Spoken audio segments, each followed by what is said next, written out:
मैं डॉक्टर अमित भटनागर पंतनगर कृषि विश्वविद्यालय में प्रोफेसर के पद पर कार्यरत हूं और मेरा ये प्रयास है कि किसानों तक सही जानकारी पहुंचे ताकि उसका लाभ वो खेती में ले सकें। आज जो मैं बात करना चाहता हूं वो ये है कि गेहूं में एक बहुत अच्छा खरपतवार नाशी है जिसका प्रयोग करके हम कई सारे खरपतवार पर नियंत्रण कर सकते हैं। उन खरपतवारों का नाम मैंने यहाँ लिख रखा है।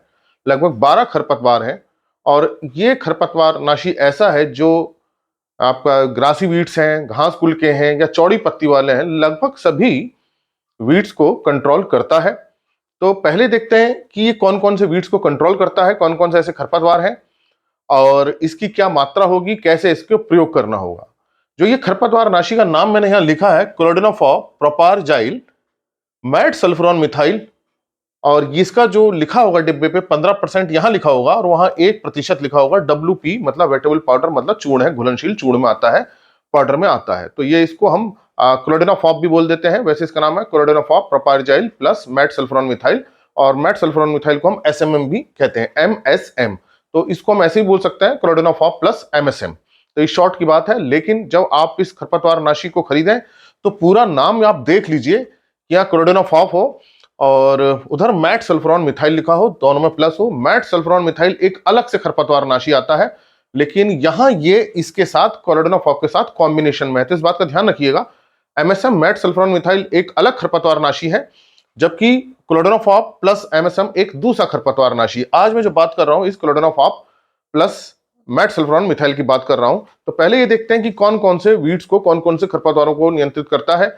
गेहूं में जो सबसे बड़ी समस्या है वो फेलिस माइनर की है, जिसे गुल्ली डंडा कहते हैं, गेहूं का मामा कहते हैं, मंडूसी भी कहते हैं। इसकी बहुत बड़ी समस्या आ रही है और पहले जो हर्बिसाइड प्रयोग किए जाते थे उसके प्रति ये प्रतिरोधक क्षमता दिखा रहा है, उसका असर कम हो रहा है पुरानी दवाइयों का। तो इसके लिए नई दवाइयां आई हैं। तो ये जो नया हर्बिसाइड है ये बहुत अच्छा कंट्रोल करता है गुल्ली डंडा पे, मंडूसी पे, फेलिस माइनर जिसका नाम है। दूसरा है जंगली जई, जिसको एविना फेचुआ के नाम से अंग्रेजी में जानते हैं। तीसरा बथुआ सभी लोग जानते हैं, चीनोपोडियम एल्बम। फिर सैंजी मेलिलोटस एल्वा, सैंजी चौड़ी पत्ती वाला है। फिर मेडिकैगो डेंटिकुलेटस, ये एक मेडिकैगो का होता है, मियाना के नाम से जानते हैं, कहीं कहीं से बुर क्लोवर के नाम से भी जानते हैं। फिर है फ्यूमेरिया पार्विफ्लोरा, तो ये कई नाम से है वैसे तो। फ्यूमेरिया ऊपर सफेद सा फूल आता है और इसकी पत्तियां गाजर जैसी होती हैं, और इसको शाहतरा या पिपटतरा के नाम से भी जानते हैं। फिर है अकरी, और अकरी भी एक गेहूं में पाया जाता है, और विसिया सटाइवा इसका बॉटनिकल नेम है। फिर जंगली पालक, वन पालक, र्यूमैक्स डेंटिकुलेटा उससे रहता है, र्यूमैक्स जंगली पालक, वन पालक भी कहते हैं। कृष्णनील, नीले रंग का फूल आता है, ये भी बहुत गेहूं में होता है। एनागेलिस आर्वेंसिस, तरातेज, इसकी पत्तियों से बड़ी तेज स्मेल आती है। कॉर्निपस डिडाइमस, जंगली मटर जिसे चटरी मटरी भी कहते हैं, लेथारस एफाका इसका अंग्रेजी का नाम है। हिरनखुरी, ये बहुत ऑब्जेक्शनल वीड है गेहूं के अंदर, और कॉन्वोलवुलस आर्वेंसिस। तो ये 12 तरह के खरपतवार हैं। ये 12 इतने वीड्स को बहुत कंट्रोल करता है। तो आप समझ सकते हैं कि एक हम खरपतवार नाशी से कितने सारे खरपतवारों पर नियंत्रण कर सकते हैं। और भी बहुत सारे नए आ रहे हैं, उन पर भी मैं वीडियो बनाऊंगा। तो जो ये लेकिन बहुत अच्छा खरपतवार नाशी है। आप में अगर बहुत सारे वीड्स आ रहे हैं, हालांकि ये कटीली पे असर नहीं करता है, सिरसियम आर्वेंसिस पे असर नहीं है, कटीली पे इसका असर नहीं है, कटीली के लिए दूसरा हर्बिसाइड है। लेकिन लगभग लगभग ये जो गेहूं में खरपतवार आते हैं उस पे ये कंट्रोल करता है। तो ये आपको समझ में आ गई होगी कि ये चौड़ी पत्ती वालों को भी नियंत्रित कर रहा है, और पतली पत्ती वाले और जंगली जई और फेलिस माइनर की जो इतनी बड़ी समस्या है उसको ये बहुत अच्छे ढंग से कंट्रोल कर लेता है। तो ये पहले मैंने आपको बताया इसका नाम क्या है, उसका नाम आप नोट कर लीजिए किसी कागज में, किसी डायरी पे, क्योंकि बाद में आप नाम भूल जाएंगे। इस तरह से लिखा रहेगा, 15% वहां लिखा होगा, 1% वहां लिखा होगा, इसको ध्यान कर लीजिए। अब ये जो बाजार में आता है ये एकड़ के हिसाब से आता है, और इसकी जो मात्रा होती है वो होती है 160 ग्राम प्रति एकड़। तो ये आपको ध्यान रखना है, इसकी जो मात्रा है वो 160 ग्राम प्रति एकड़ है। और जो इसके साथ एक चीज और है, इसके साथ आपको सर्फेक्टेंट जरूर प्रयोग करना है। अगर आप इसके अंदर सर्फेक्टेंट नहीं मिलाएंगे तो इसका उतना असर नहीं होगा। अधिकतर किसान भाई सर्फेक्टेंट नहीं मिलाते हैं, जिस कारण से खरपतवार नाशी का असर कम हो जाता है। तो इसके साथ आपको सर्फेक्टेंट जरूर मिलाना है। ये 500 ml इसके अंदर करीब सर्फेक्टेंट रहेगा। तो आपको 160 ग्राम डब्बा रहता है पूरे एकड़ का, उसी के अंदर सर्फेक्टेंट होगा। इन दोनों का प्रयोग करना, और ये जो मात्रा है वो 1 एकड़ की है। अब पानी जो इसमें प्रयोग करना है वो 150 लीटर प्रयोग करना है। तो ये आपको मात्रा पानी की ना बढ़ानी है ना घटानी है। तो इसके लिए आप क्या कीजिए, 10 लीटर पानी लीजिए, 10 लीटर पानी में ये पूरी दवा मिला दीजिए, अच्छी तरह से घोल लीजिए। और जब वो 10 लीटर पानी में वो दवा घुल जाए तो उसमें जो सर्फेक्टेंट है 500 मिलीलीटर, आधा लीटर का होगा वो, उसको मिला दीजिए, बहुत अच्छा घोल दीजिए उसको। तो सॉल्यूशन आपका 10 लीटर बन गया।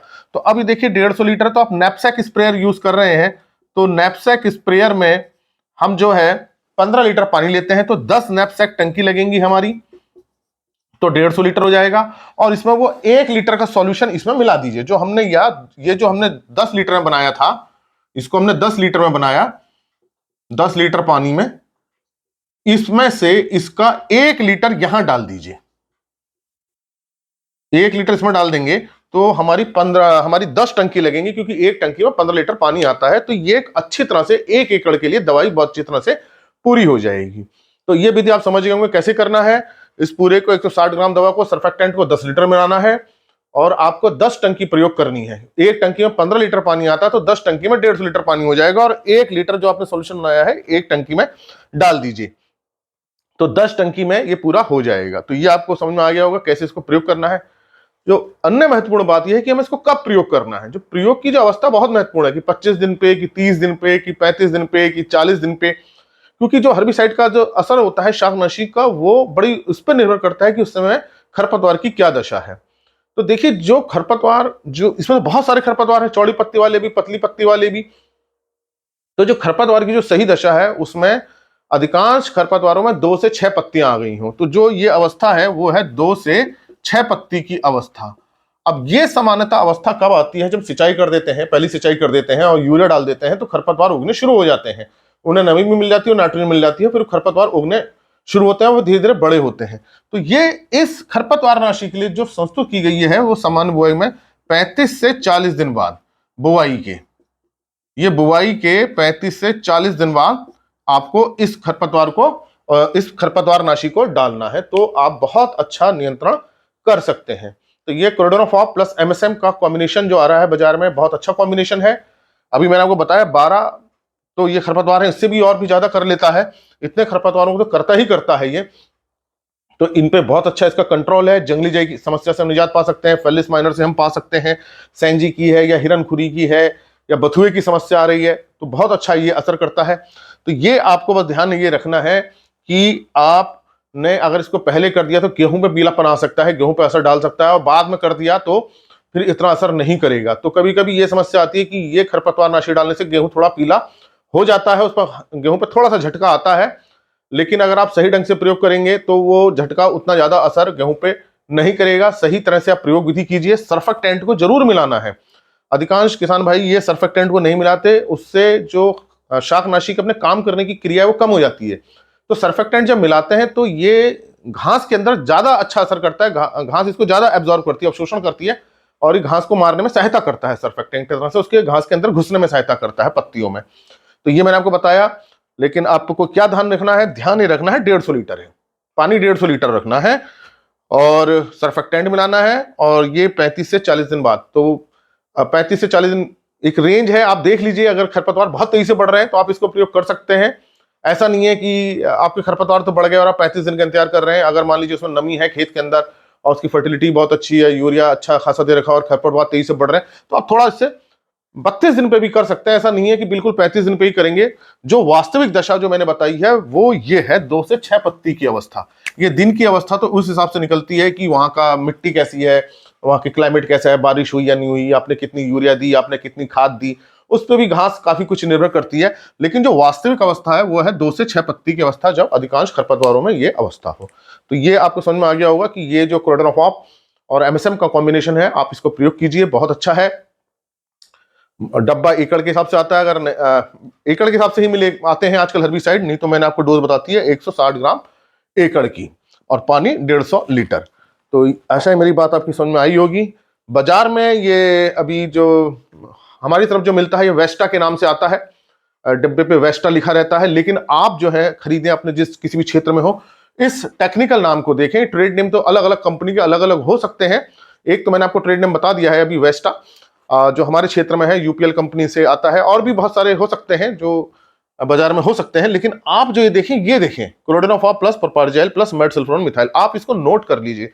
अगर आप नोट नहीं करेंगे तो हो सकता है आपके दिमाग से निकल जाए, आप भूल जाए, और हो सकता है आप एमएसएम ले लें, तो एमएसएम का असर अलग होता है, मेड सल्फोन मिथाइल का, दोनों हर्बिसाइड का असर अलग अलग है। तो ये मेरी बात समझ में आई होगी। इसी प्रकार की चर्चा के लिए आप कृषि किसान देखिए।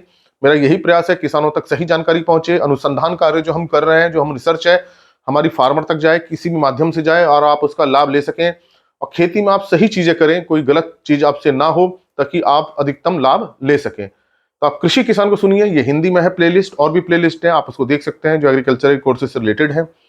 अगर चैनल सब्सक्राइब नहीं किया तो सब्सक्राइब कीजिए। धन्यवाद।